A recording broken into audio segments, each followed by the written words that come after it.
بسم اللہ الرحمن الرحیم۔ بدبودار چیز کھا کر مسجد میں آنے کی ممانعت۔ حضرت جابر رضی اللہ عنہ سے روایت ہے کہ رسول اللہ صلی اللہ علیہ وسلم نے فرمایا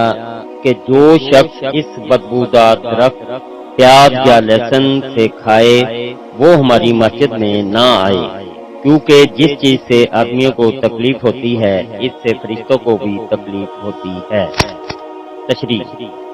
مسجدوں کی دینی عظمت اور حق تعالیٰ کے ساتھ ان کی خاص نسبت کا ایک حق یہ بھی ہے کہ ہر قسم کی بدبو سے ان کی حفاظت کی جائے، کیونکہ لہسن اور پیاز میں بھی ایک طرح کی بدبو ہوتی ہے اور بعض مخصوص علاقوں میں پیدا ہونے والی ان دونوں چیزوں کی بو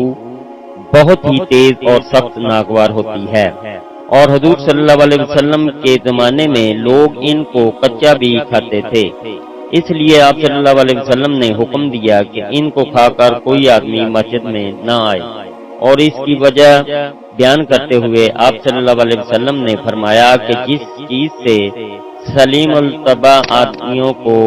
اذیت ہوتی ہے اس سے اللہ کے فرشتوں کو بھی اذیت ہوتی ہے،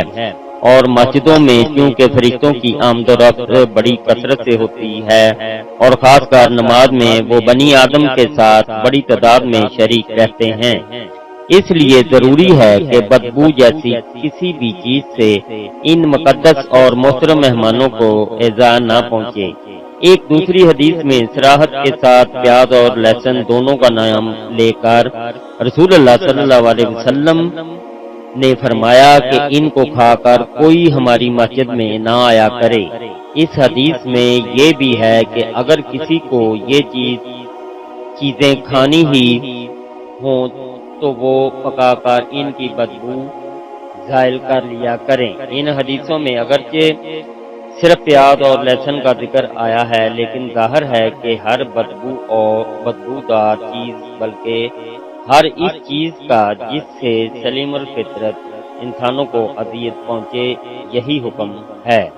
اللہ پاک ہر مسلمان کو اپنے حفظ و ایمان میں رکھیں، آمین ثم آمین یا رب العالمین۔ اللہ حافظ۔